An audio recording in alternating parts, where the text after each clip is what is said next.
Hello, I'm Matthew Cafiero, and I would like to introduce our online novel study. The novel we will be reading is Siddhartha by German author Hermann Hesse.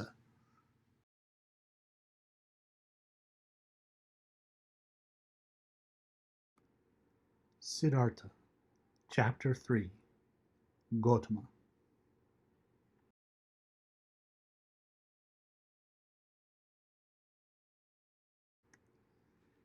In the town of Savatthi, every child knew the name of the exalted Buddha, and every house was prepared to fill the alms dish of Gotama's disciples, the silently begging ones. Near the town was Gotama's favorite place to stay, the grove of Jetavana, which the rich merchant Anathapindika, an obedient worshipper of the Exalted One, had given him and his people for a gift.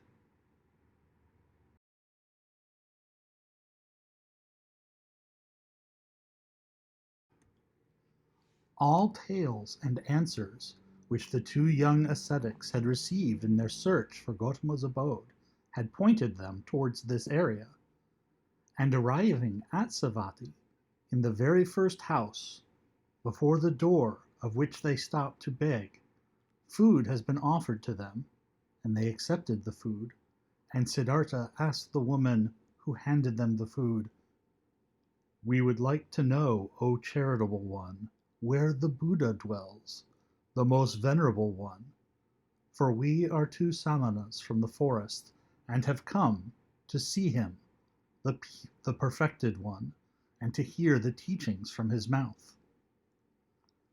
Text note: just as in Christianity, the figure of Jesus has several names and titles, in this story, Gotama has names and titles.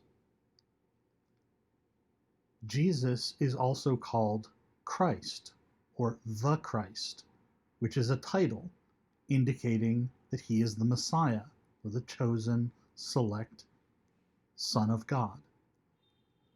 Gotama is the Buddha. The Buddha is the one who has achieved enlightenment, and Gotama is his name.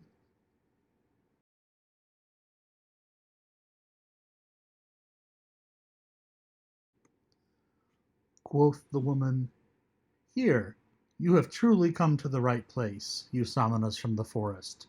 You should know, in Jetavana, in the garden of Anathapindika, is where the Exalted One dwells. There you pilgrims shall spend the night, for there is enough space for the innumerable who flock there to hear the teachings from his mouth." This made Govinda very happy, and full of joy he exclaimed, "Well, so! Thus we have reached our destination, and our path has come to an end. But tell us, O mother of the pilgrims, do you know him, the Buddha? Have you seen him with your own eyes?"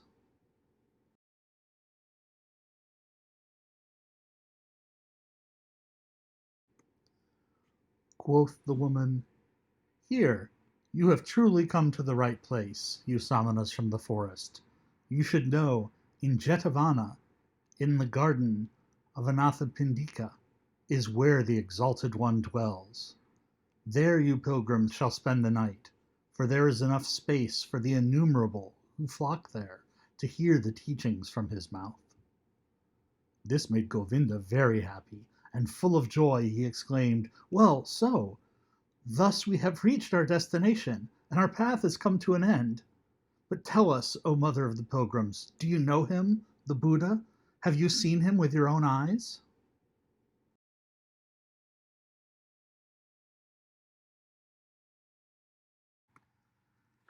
At sunrise, they saw with astonishment what a large crowd of believers and curious people had spent the night here. On all paths of the marvelous grove, monks walked in yellow robes. Under the trees they sat here and there in deep contemplation, or in a conversation about spiritual matters. The shady gardens looked like a city full of people, bustling like bees. The majority of the monks went out with their alms dish to collect food in town for their lunch, the only meal of the day. The Buddha himself, the enlightened one, was also in the habit of taking this walk to beg in the morning. Siddhartha saw him, and he instantly recognized him, as if a god had pointed him out to him. He saw him, a simple man in a yellow robe, bearing the alms dish in his hand, walking silently. Text note: you can see in this scene that there's something special about Gotama the Buddha, that even though he appears just as all of the other samanas, all of the other monks and pilgrims, wearing the yellow robe, carrying his begging bowl, the alms dish, there is something about him that draws Siddhartha's attention, and he immediately recognizes the power, the spiritual achievement and energy of the Buddha.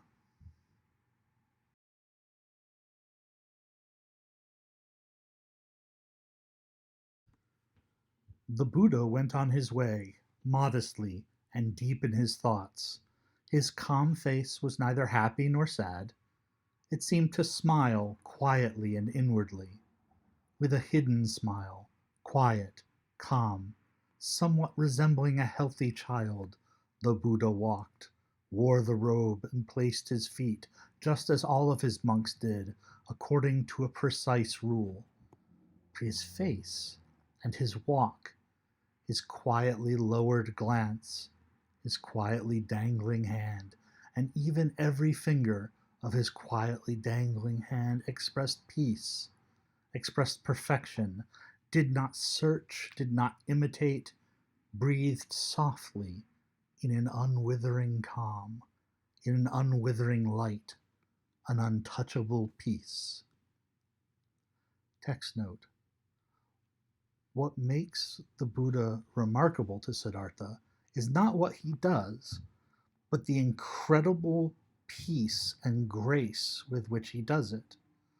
The Buddha is simply walking, following the steps of the samanas, taking his alms bowl, but he's doing it tranquilly, peacefully, with an inner peace that escapes the busy, distracted mind of so many of the samanas and the Brahmins.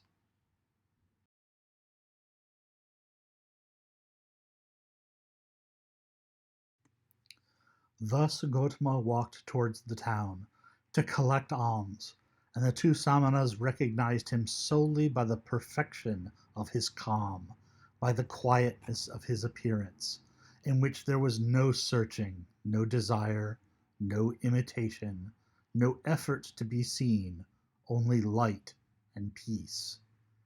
"Today we'll hear the teachings from his mouth," said Govinda.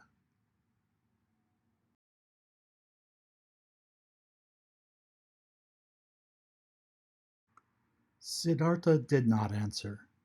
He felt little curiosity for the teachings. He did not believe they would teach him anything new, but he had, just as Govinda had, heard the contents of this Buddha's teachings again and again, though these reports only represented second or third hand information. But attentively he looked at Gotama's head, his shoulders, his feet, his quietly dangling hand, and it seemed to him as if every joint of every finger of this hand was of these teachings, spoke of, breathed of, exhaled the fragrance of, glistened of truth. This man, this Buddha, was truthful down to the last gesture of his finger. This man was holy. Never before Siddhartha had venerated a person so much. Never before had he loved a person as much as this one. Text note: Siddhartha's reaction to Gotama, the Buddha, is one of veneration. That means respect, almost to the point of worship, the highest level of regard. Siddhartha doesn't expect Gotama's teachings to tell him anything he doesn't know. Siddhartha is quietly extremely confident, but he is nevertheless impressed by the persona, by the fact of the presence of the Buddha. For those of you who follow Christianity or Islam or Judaism, this might be like being in the presence of Jesus, being in the presence of the Prophet Muhammad, being in the presence of Moses, someone who is a powerful spiritual figure. Even more than what they say, the fact of their presence creates a sense of anticipation. Govinda believes that he will find the secrets to enlightenment. Siddhartha does not believe this, but is impressed by the Buddha nevertheless.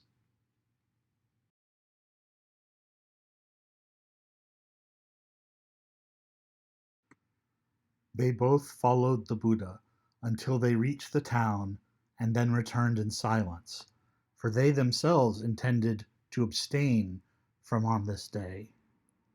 They saw Gotama returning.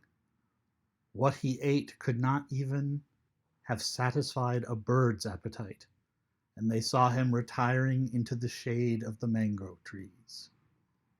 But in the evening, when the heat cooled down and everyone in the camp started to bustle about and gathered round, they heard the Buddha teaching.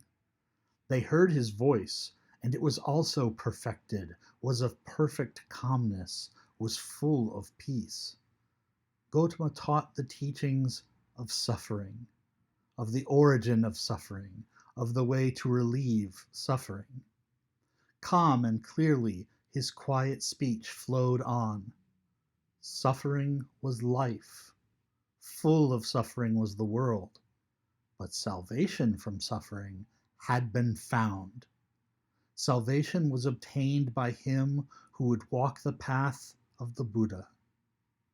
With a soft yet firm voice, the Exalted One spoke, taught the four main doctrines, taught the eightfold path. Patiently, he went the usual path of the teachings, of the examples, of the repetitions. Brightly and quietly his voice hovered over the listeners, like a light, like a starry sky. Text note. Here the Buddha is explaining the teachings, the fourfold way, the eightfold path, that would be later considered the essential nature of Buddhism. Unlike Hinduism, which is a religious belief, Buddhism is a spiritual practice that does not require belief in any god or gods. It is a way of viewing the universe. Life is an illusion of suffering, and you can transcend this suffering by walking the eightfold path, by following the teachings of the Buddha and arriving at enlightenment, which is the relief from suffering.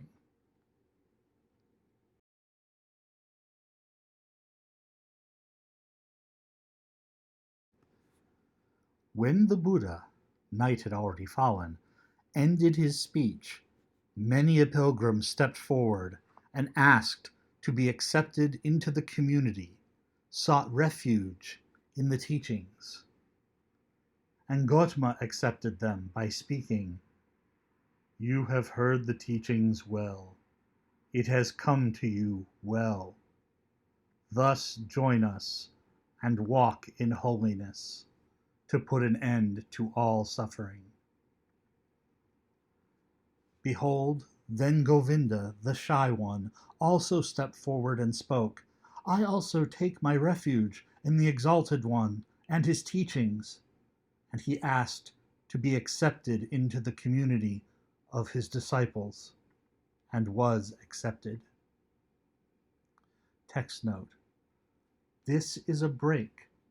Up until this point, Govinda has recognized that Siddhartha is a hero. He is a sort of spiritual superhero who masters all the disciplines. And he has identified his friend Siddhartha as the one who will achieve greatness, and Govinda will be by his side. But now Govinda has shifted and puts his faith and his attention in the Buddha. He believes that Gotama and Gotama's teachings can lead Govinda to the enlightenment that he seeks. And he hopes and expects that Siddhartha will feel the same way, and they will continue their journey together.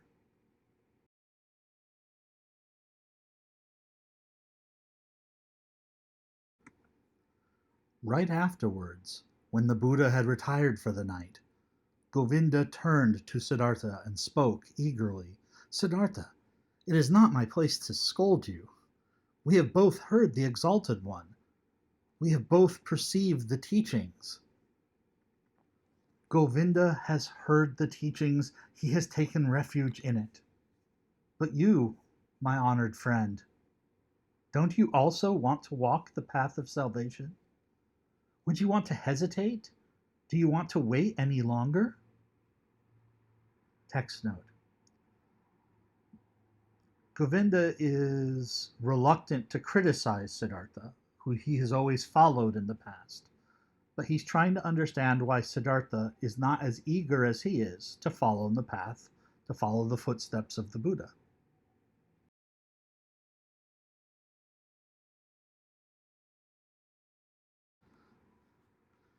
Siddhartha wakened, as if he had been asleep when he heard Govinda's words. For a long time he looked into Govinda's face. Then he spoke quietly, in a voice without mockery. Govinda, my friend, now you have taken this step.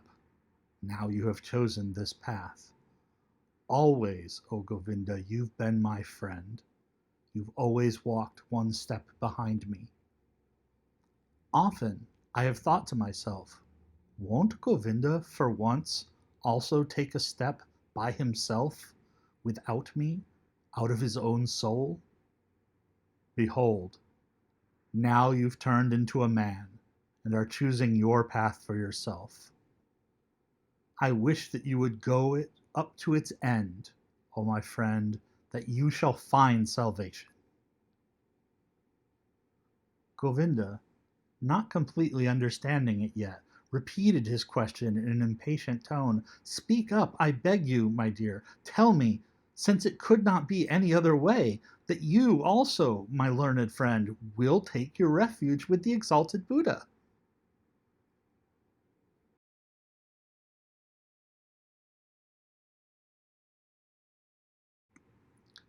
Siddhartha placed his hand on Govinda's shoulder. You failed to hear my good wish for you, O Govinda. I'm repeating it. I wish that you would go this path up to its end, that you shall find salvation. In this moment, Govinda realized that his friend had left him, and he started to weep. Siddhartha, he exclaimed lamentingly.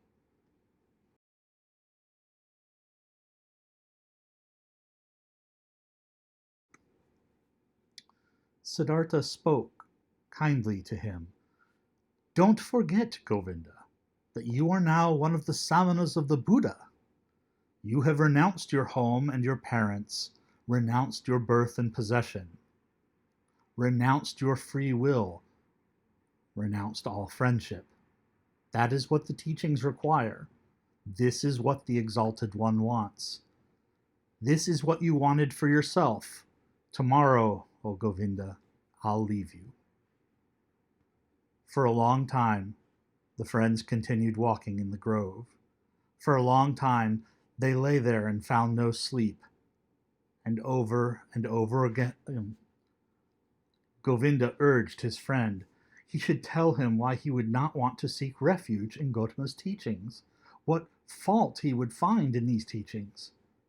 But Siddhartha turned him away every time and said, Be content, Govinda. Very good are the teachings of the Exalted One. How could I find a fault in them?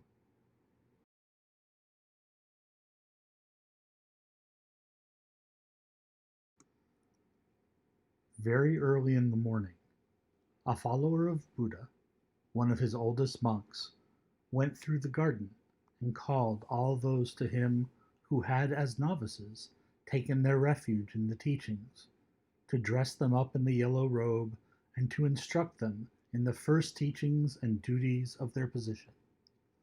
Then Govinda broke loose, embraced once again his childhood friend, and left with the novices. But Siddhartha walked through the grove, lost in thought. Then he happened to meet Gotama, the Exalted One, and when he greeted him with respect, and the Buddha's glance was so full of kindness and calm, the young man summoned his courage and asked the Venerable One for the permission to talk to him. Silently, the Exalted One nodded his approval.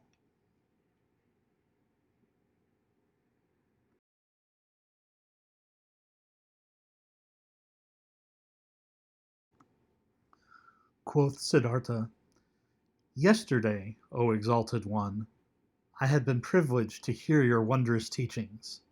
Together with my friend, I had come from afar to hear your teachings. And now my friend is going to stay with your people. He has taken his refuge with you. But I will again start on my pilgrimage." "As you please," the Venerable One spoke politely. "Too bold is my speech," Siddhartha continued, "but I do not want to leave the Exalted One without having honestly told him my thoughts. Does it please the Venerable One to listen to me for one moment longer?" Silently, the Buddha nodded his approval. Text note. So, Siddhartha, having come face to face with the Buddha, decides not only to tell him that he's leaving, but he asks for permission to explain why. He's essentially trying to tell Buddha why he doesn't believe the Buddha can lead him to enlightenment. It's a bold strategy, Cotton. Let's see how this plays out.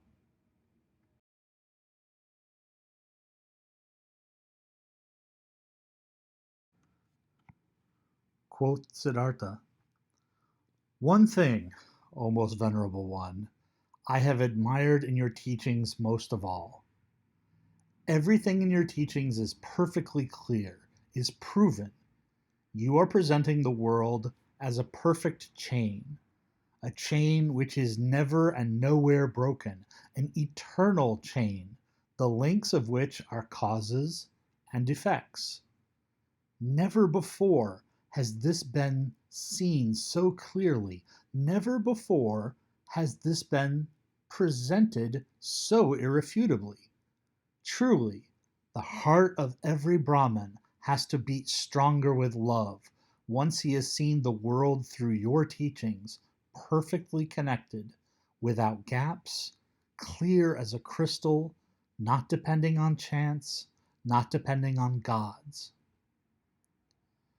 Whether it may be good or bad, whether living according to it would be suffering or joy, I do not wish to discuss. Possibly this is not essential, but the uniformity of the world, that everything which happens is connected, that the great and the small things are all encompassed by the same forces of time, by the same law of causes, of coming into being and of dying. This is what shines brightly out of your exalted teachings, O perfected one." Text note. Siddhartha explains to the Buddha that he's very impressed by how clearly the Buddha has expressed how everything in the universe is connected. Living, dying, actions and reactions are all part of a perfectly explained, perfectly understandable chain. What Siddhartha doesn't say here is why he considers this to be insufficient, why it's not enough. He does mention that whether living according to this understanding could be suffering or could be joy. He says, I do not wish to discuss. Possibly it's not essential. Maybe life being good or bad isn't what matters. It's only about understanding.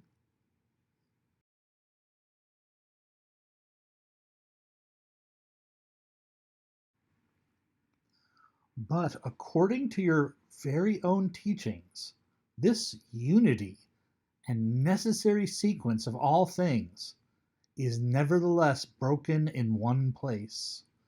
Through a small gap, this world of unity is invaded by something alien, something new, something which had not been there before, and which cannot be demonstrated and cannot be proven. These are your teachings of overcoming the world, of salvation. But with this small gap, with this small breach, the entire eternal and uniform law of the world is breaking apart again and becomes void. Please forgive me for expressing this objection. Text note. Siddhartha points out that the Buddha's teaching of understanding the unbreakable chain of events does itself break the chain of events. That by understanding that everything is part of the world and part of a cycle, the Buddha moves outside the world and outside the cycle. Thus, his own thinking, his own understanding of the world creates a break in the understandability of the world. It's a pretty big challenge to the thinking of the Buddha. Siddhartha doesn't offer a better plan or a fix. He just says, hey, Buddha, I hate to point this out, but I think I see a problem with your teaching.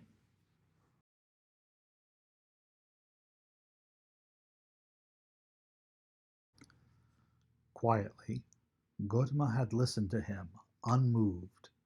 Now he spoke, the perfected one, with his kind, with his polite and clear voice.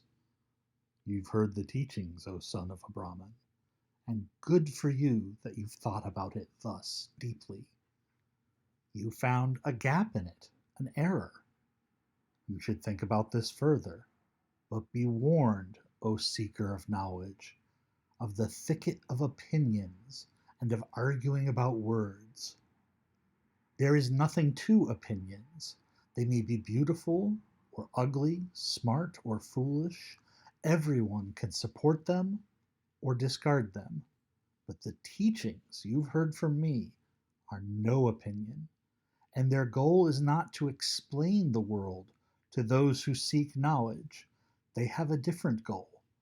Their goal is salvation from suffering. This is what Gotama teaches, nothing else. Text note. The Buddha tries to explain to Siddhartha that he understands that there is a flaw in his teaching, that you cannot get pure reason, pure understanding by following his principles. However, he points out, the goal of his teaching is not to provide perfect understanding, it's to relieve the soul from suffering. And that his teaching will do this, but it will not be guaranteed to give you perfect understanding. He essentially explains to Siddhartha that they are after different things.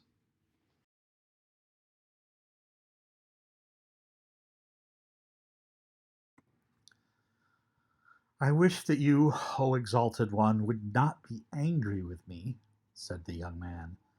I have not spoken to you like this to argue with you, to argue about words. You are truly right. There is little to opinions.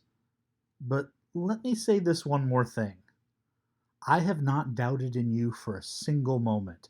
I have not doubted for a single moment that you are Buddha, that you have reached the goal, the highest goal towards which so many thousands of Brahmins and sons of Brahmins are on their way. You have found salvation from death. It has come to you in the course of your own search, on your own path, through thoughts, through meditation, through realizations, through enlightenment. It has not come to you by means of teachings. And thus is my thought, O exalted one, nobody will obtain salvation by means of teachings. Text note. Here is the heart of Siddhartha's argument. Buddha, he says, you found salvation, you found enlightenment by meditating, by asking questions, by following your own path, not by listening to teachings. So now you've taken what you've learned and are trying to teach it to others. You are trying to teach the enlightenment that cannot come through teaching. Nobody will obtain salvation by means of teachings, says Siddhartha. He essentially says the most important things that we need to know cannot be taught. Which, now that I think about it, is a pretty scary lesson for me to assign to you to learn through reading Siddhartha.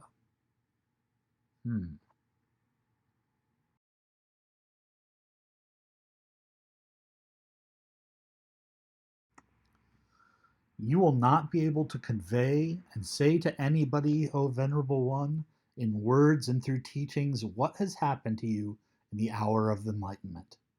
The teachings of the enlightened Buddha contain much. It teaches many to live righteously, to avoid evil. But there is one thing which these so clear, these so venerable teachings do not contain. They do not contain the mystery of what the Exalted One has experienced for himself, he alone among hundreds of thousands. This is what I have thought and realized when I have heard the teachings. This is why I am continuing my travels, not to seek other better teachings, for I know there are none, but to depart from all teachings and all teachers, and to reach my goal by myself or to die. But often I'll think of this day, O Exalted One, and of this hour when my eyes beheld a holy man. Text note. You have to admire Siddhartha. He meets the Buddha, a man who, through following a path of spiritual journeying, has found enlightenment. And he tells the Buddha to his face, your teachings won't work. Because it wasn't teachings that led you to enlightenment, it was your own journey. So I'm not going to listen to anybody's teachings. I'm going to have to go and have my own experiences and to make my own journey and see if I can find enlightenment for myself. But mad respect, Buddha, I will look back on this day and think, there's a guy who did it, when my eyes beheld a holy man.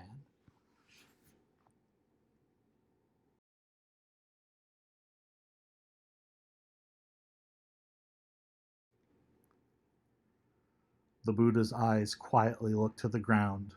Quietly, in perfect equanimity, his inscrutable face was smiling. I wish, the Venerable One spoke slowly, that your thoughts shall not be in error, that you shall reach the goal.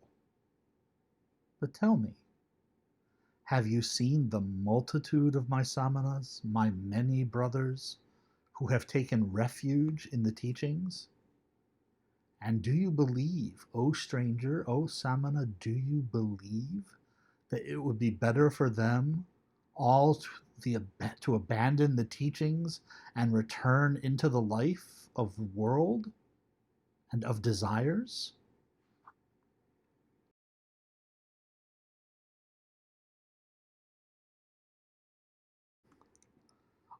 far is such a thought from my mind, exclaimed Siddhartha.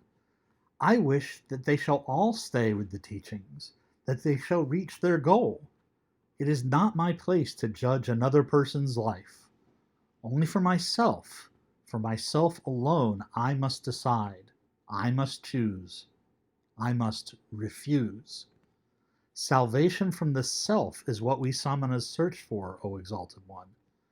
If I merely were one of your disciples, O Venerable One, I'd fear that it might happen to me that only seemingly, only deceptively myself would be calm and be redeemed.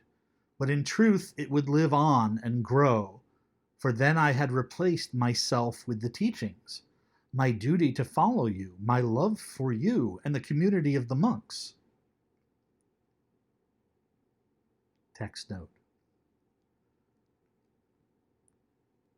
So when the Buddha asked Siddhartha, would it be better if everyone just abandoned the teachings and went back to living their life in the sinful world? Siddhartha says, no, I hope everyone makes it. I hope it works for them. But for myself, I see that if I abandoned my journey to follow your teachings, I would never let go of the self. I would never let go of myself and embrace enlightenment. I would just replace myself with my following, your teachings, your brotherhood. I would just be a follower and not on my own path.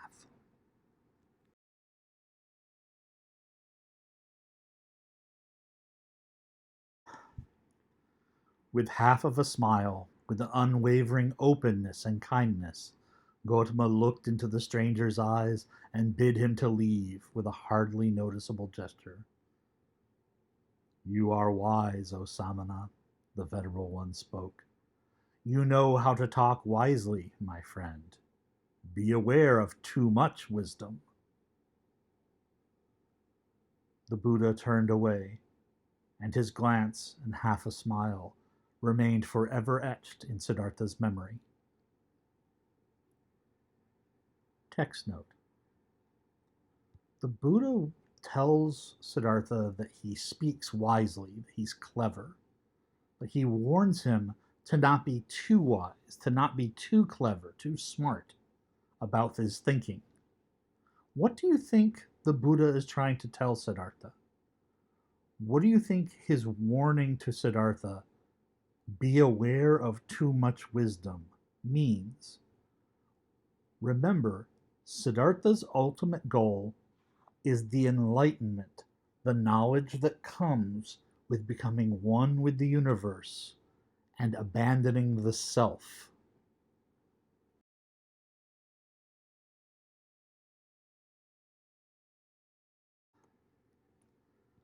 I have never before seen a person glance and smile, sit and walk this way, he thought.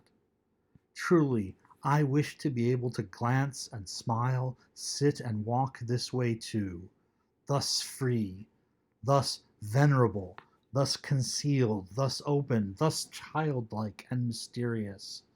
Truly, only a person who has succeeded in reaching the innermost part of his self would glance and walk this way.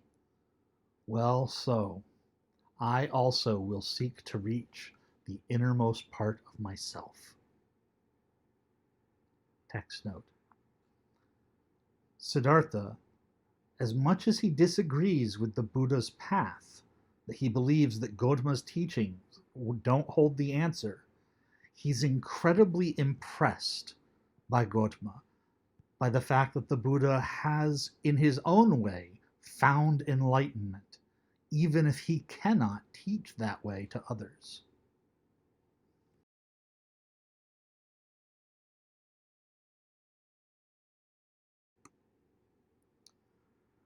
I saw a man, Siddhartha thought, a single man before whom I would have to lower my glance. I do not want to lower my glance before any other, not before any other. No teachings will entice me any more, since this man's teachings have not enticed me. I am deprived by the Buddha, thought Siddhartha. I am deprived, and even more he has given to me. He has deprived me of my friend, the one who believed in me, and now believes in him, who had been my shadow and is now Gotama's shadow. But he has given me Siddhartha, myself. At the end of this chapter,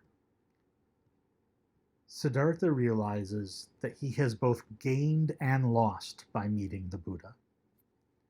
He's lost the ability to believe that some teaching, some way of learning, some master that can be found, some instructions can be followed that will lead him to enlightenment. He believes that the knowledge he seeks is knowledge which cannot be taught.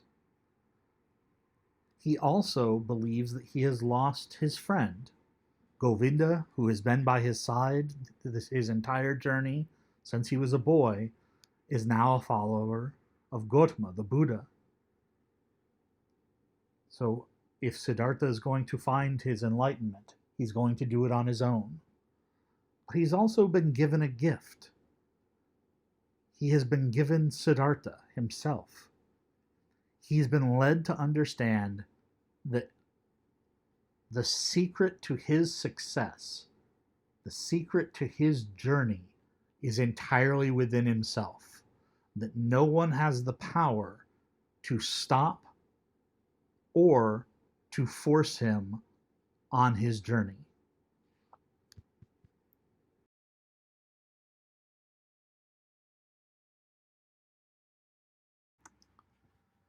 This brings us to the end of Gotama, Chapter 3 of Hermann Hesse's Siddhartha.